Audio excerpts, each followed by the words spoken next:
So yan, we're back, day 4. So recent updates. So yan, I've been enjoying what I'm doing lately. Sobrang na-enjoy ko yung ginagawa ko sa pag-edit, filming this, making content. Ayun, I'm receiving a lot of positive feedbacks. Gusto ko ituloy ito. Gusto kong maging consistent lang dito. But at the same time, need ko rin tandaan why am I doing this? So bakit ko nga ba ginagawa to? So my why is I want to help people. I want to get people into self-improvement, change their lives, take responsibility, take action. And there's a purpose on why I'm doing this kind of videos. Kaya siya long format, kaya siya less edited. Kasi I want to attract the right audience then. I want to build a community rin. And if you can relate with me, if you can relate with my struggles, I'll share my struggles, my pitfalls in life. So anyway, yung mismong topic talaga na gusto kong pag-usapan is making your future self proud. 'Di ba in hindsight, mukhang madali lang intindihin. I bet most of the time yung mga ginagawa natin, it's not for our future self. It's not for the benefit of our future self. How do we make our future self proud ba? Ano bang concept nito? Kasi we're talking about making our future self proud. Kailangan natin i-sacrifice yung present moment ngayon and not literally sacrifice the present moment like hindi mo na ina-enjoy yung present moment but being more conscious and being more attentive kung ano yung magiging consequences nito in the future. So for example, if magpupuyat ka today, magigims ka today, is it really worth it na kinabukasan, alam mo, madadama yung future self mo? Yung future self mo the next day, mas tired siya, mas lethargic siya, mas may eyebag siya, mas poor siya mag-isip. So yun, itong ginagawa ko, ito as in this kind of thing na I'm doing. I'm filming, I'm making content, everything that I'm doing is for my future self. Ayan. In the present moment, yes, uncomfortable, yes, medyo awkward pa ako, medyo shy pa ako. Pero in the future, once I build up the confidence, once I build up my experience, once I build up my skill, ay magiging comfortable na ako. So it's a benefit for my future self. Ayan, dumadami na kami dito. Kamusta? Tingnan mo na sa camera. Ano bang topic natin, pare? So yan, may another guest tayo. So Let's ang topic natin is yun, making your future self proud. Making future self proud, madali lang. Syempre, number 1 is know your priorities. As a man, ano ba yon? So, dapat nag-iipon ka and nagpa-plans ka sa future mo, then focus ka sa studies mo, and dun sa things na makakapag-grow sa'yo. Hindi lang sa sarili mo eh. Hindi lang mentally, but also spiritually. And then kasama yung habits mo. Ano ba yung mga habits na makakatulong sa'yo? And then, ano yung magiging effect mo sa ibang tao? Which is, makakatulong ka ba or masisira mo ba sila? So, ayun lang, parang ano lang. It's a matter of thinking lang talaga. Kasi, ayun nga, sabi nga ng mga the greats, mga galing din sa mga mahihirap na sitwasyon yan. And they pass through it. So, nasa mindset lang talaga and mentality. First of all, doon lang mag-start yon and then doon lang magtatapos yun. Yun. So, ano lang, parang do good lang kasi limited lang yung oras natin dito. And then, make yourself proud and then your parents, syempre si God, number 1. Yes. Ayun lang. Nice. Thank you, Boss Ka. Goods yun. Nice. Thank you. So, ikaw, ano bang share mo na like, yung topic kasi natin, make your future self proud. Kumbaga, sa sacrifice mo muna yung mga ginagawa ngayon para sa ikaw-unlad ng future mo. Para in the future, yung future self mo, maglo-look back sa past self mo. Ay, sobrang magpapasalamat siya. Yes, ginawa to ng dati kong sarili. Nag-sacrifice siya. Kaya nandito tuloy ako sa kalagayan na to. Siguro magte-thankful ako sa mga magiging sacrifice na mangyayari about sa magiging if I look back for my past. Ganun. So, parang magiging thankful ako kasi ginawa niya yun. Kung ano yung magiging future self ko. Ayun, wonderful insights from my friends. So yun lang din. Gusto ko lang din talaga emphasize yung making your future self proud. Kasi even Even I struggle with that. Yun yung struggle ko. Minsan nawawala ako sa path ko, nawawala ako sa right direction, kung saan talaga ako patungo. Parang kailangan ko, I need to constantly remind myself that I'm doing this for my future self. Keep that in mind. Make your future self proud. Every time na may gagawin kayong decision, ask yourself, is your future self going to be proud? Is he or she will going to like this decision? Yun lang. I'll see you at the gym. Hello? Hi vlog. Welcome to my guys. Hi vlog, welcome to my guys. Baliktad. Happy birthday to me. May chok na ulit tayo. So alam niyo naman ako, di ako nag-start ng walang chok. Niyasar na nga nila ako. Akala nila kinakain ko to eh. Pwede naman no. Sakto yun. We're back sa pull-ups. Kahit ang bigat ko. Feeling ko mas bigat ako ng 1 to 2 kg. Bagong kain pa lang talaga. Chok for better grip.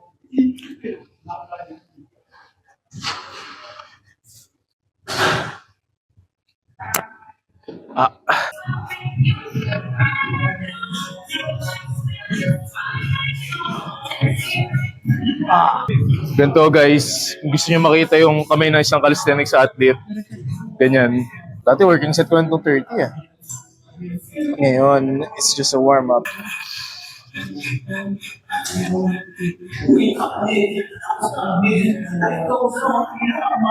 Nice.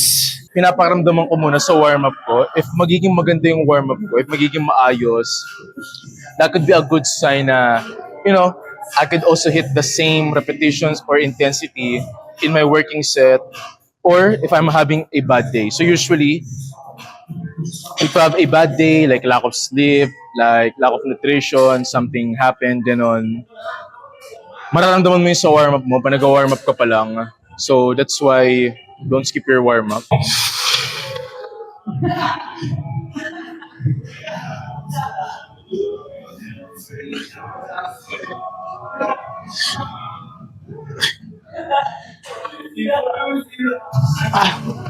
Kumain na.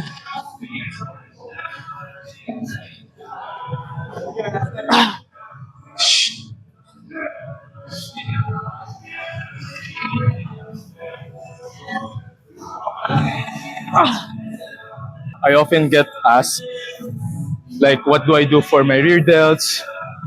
What do I do for my upper chest?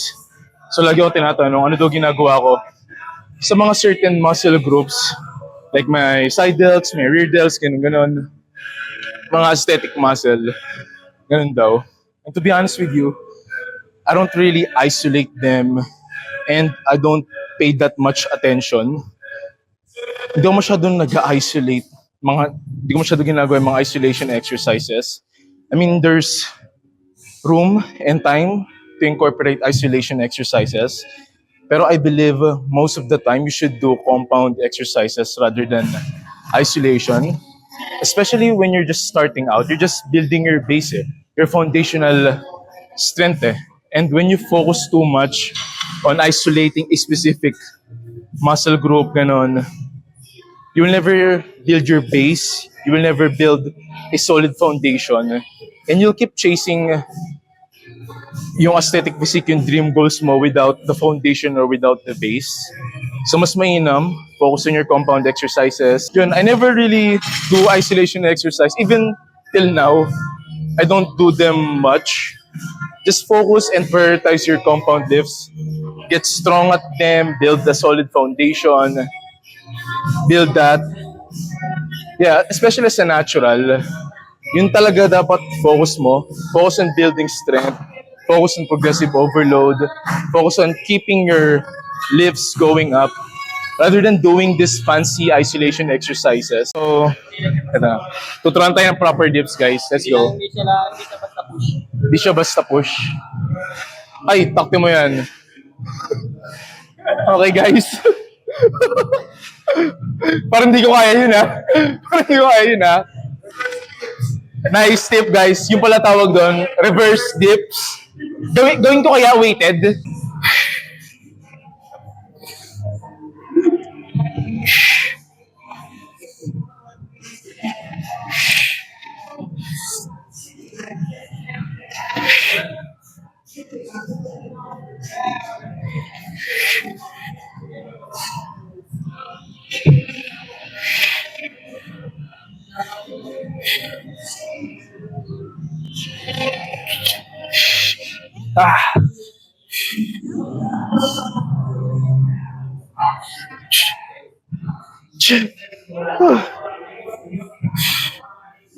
Next, barbell squats. Kala nyo di ako naglilegs ha. Ni-skip ko lang talaga. Pero naglilegs pa rin ako. Working set na tayo. I'm here with my friend to critique my form. Ayun na. Judge niya na every detail ng squat ko. O mali yan, Carl. Mali yan. Let's go. Let's go. 4 to 8. 4 to 8. Let's go. Yan. Low bar tayo. Low bar, low bar.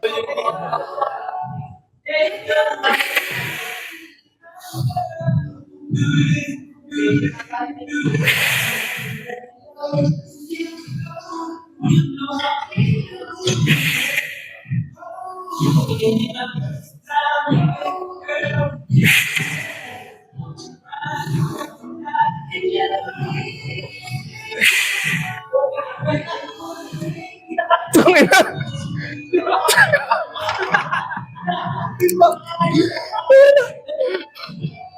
Sayang. Carl. Focus ka lang sa isang spot. Huwag ka na mag-focus habang D-spot ka. Basta, huwag ka titingin sa baba kasi ayun na napansin. Sa baba, mataas ang dip mo. Narinig niyo yun, guys. Isang paturo ko daw, mabibira niya na ako. Nakaka 8 sessions na ata kami or something like that. Hindi pa rin ako marunong. Hindi na natuto. Ayos ah. Pwede na. Let's go.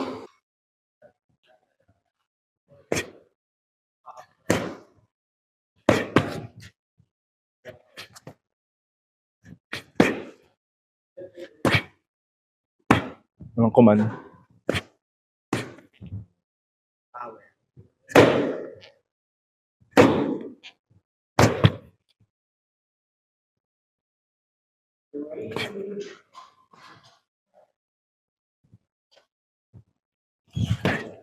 Ayo.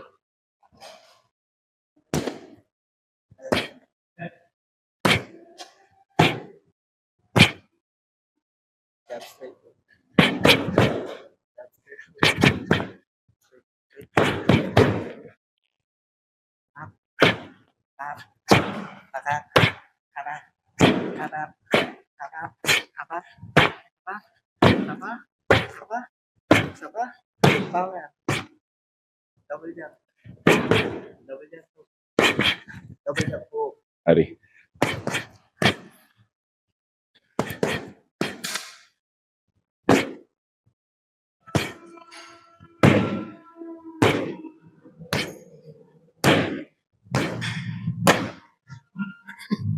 Parang mali yun ah. Tap straight. Straight hook, straight. Straight. Straight.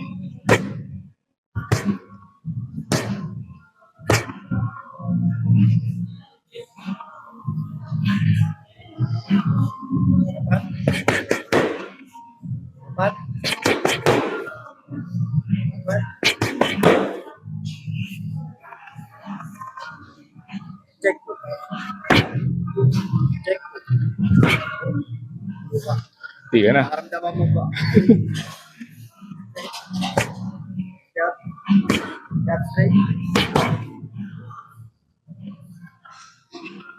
Jab. Uppercut. Straight. Hook.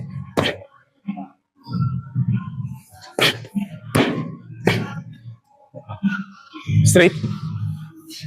Jab. Uppercut.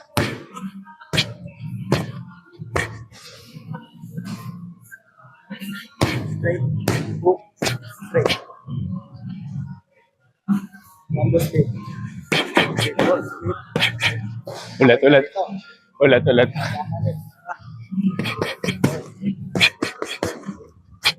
Mali nga. Baliktad ka. Ba't na lang? Ah. 1, 2, 3, 4. Slip. Ay. Okay. 1, 2, 3, 4, slip.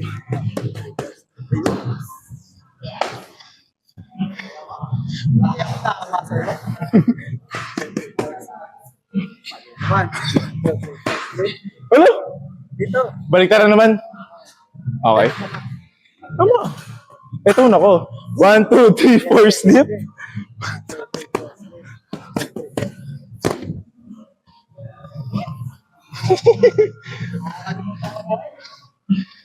Nice. Jab. Jab straight. Hook. Hook.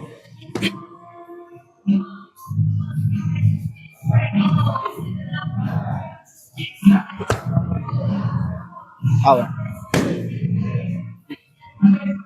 Hook. Uppercut. Jab straight. Jab straight. Jab straight, uppercut. Apa?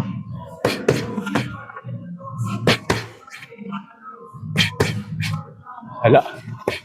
Hawa mo. Hawa mo. Di ako lumalapit eh. Jab forward.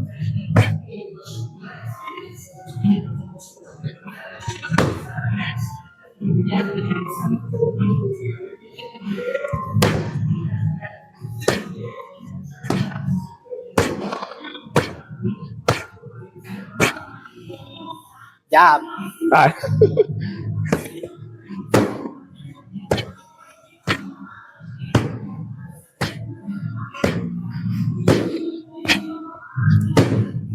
Apat. Apat. Apat.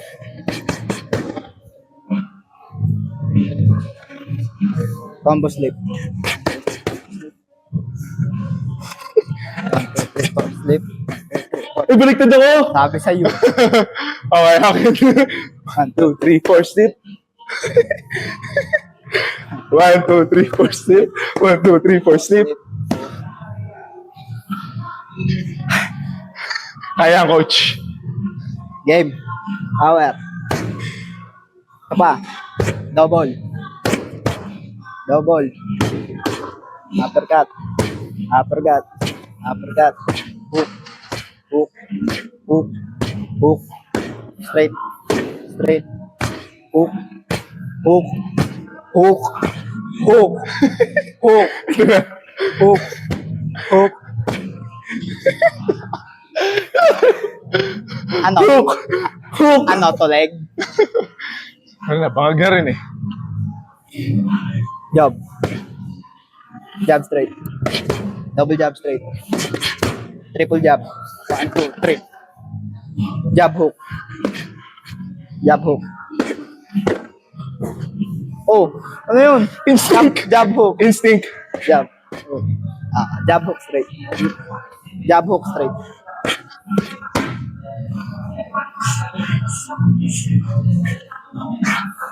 Nice one. Apa?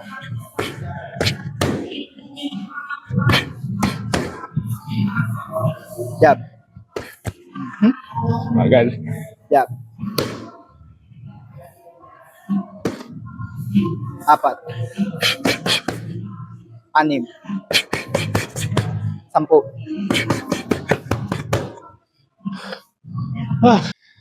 Eh.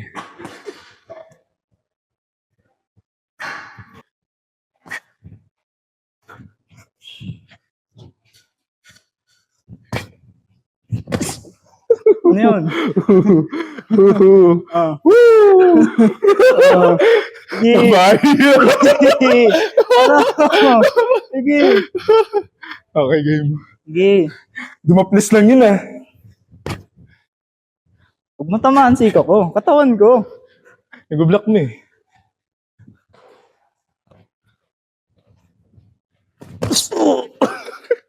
Shit.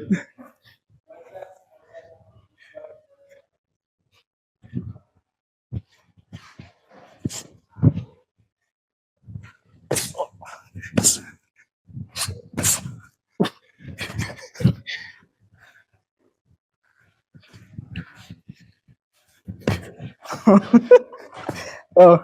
Sige, suntok lang. Bira. Nice one. Sige lang. Hmm. Hmm.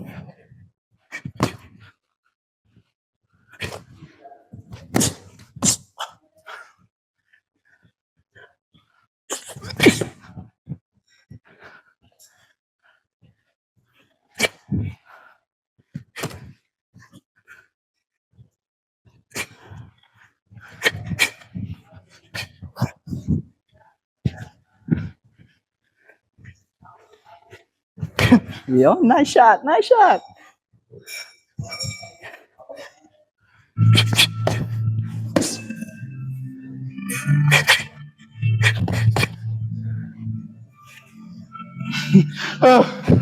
Kumusta?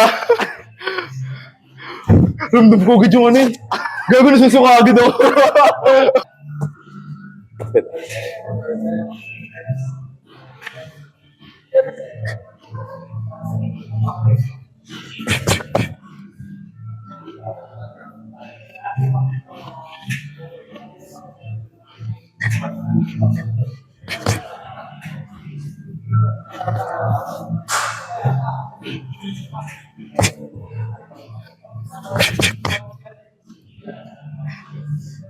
Tinatawanan ako ano to ah. Taklang. Oh. Nice shot.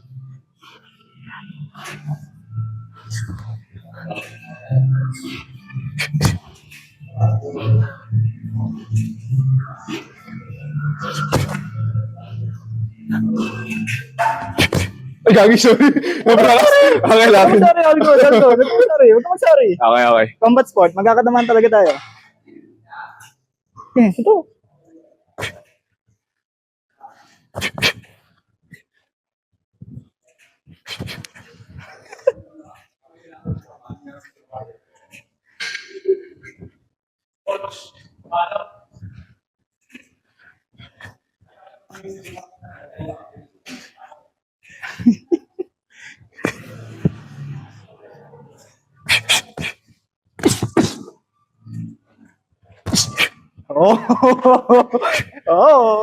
Take na yan.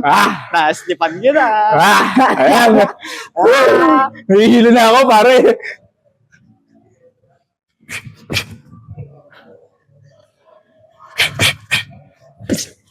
Whoop.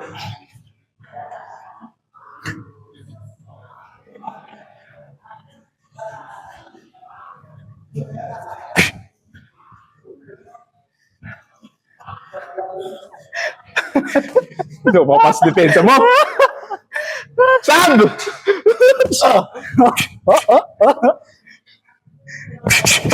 Nice shot.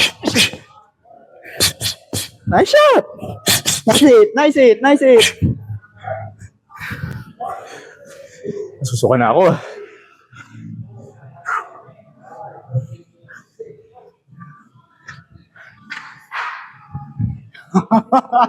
Nice instinct. Ito.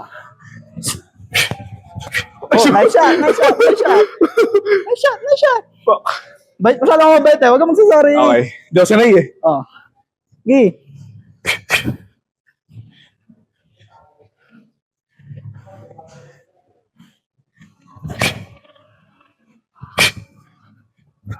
Hop.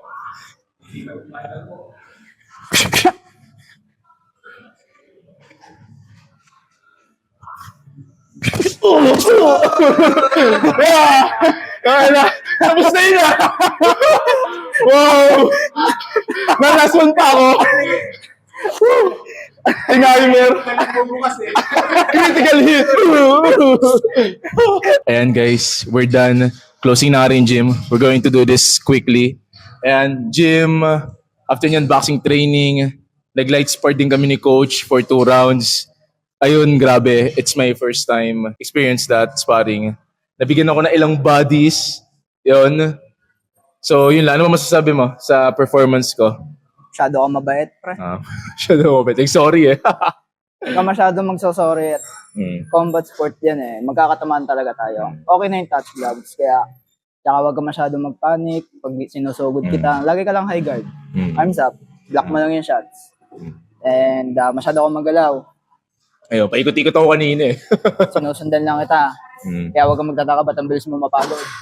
Masyado ka pa rin tense. Mag-relax ka lang. At yun lang. Yun. Tapos sinadya ko talaga yung malakas na 2 bigay sa'yo. Yung last round. Binigyan mo ko ng 2 sa mukha. Sayang.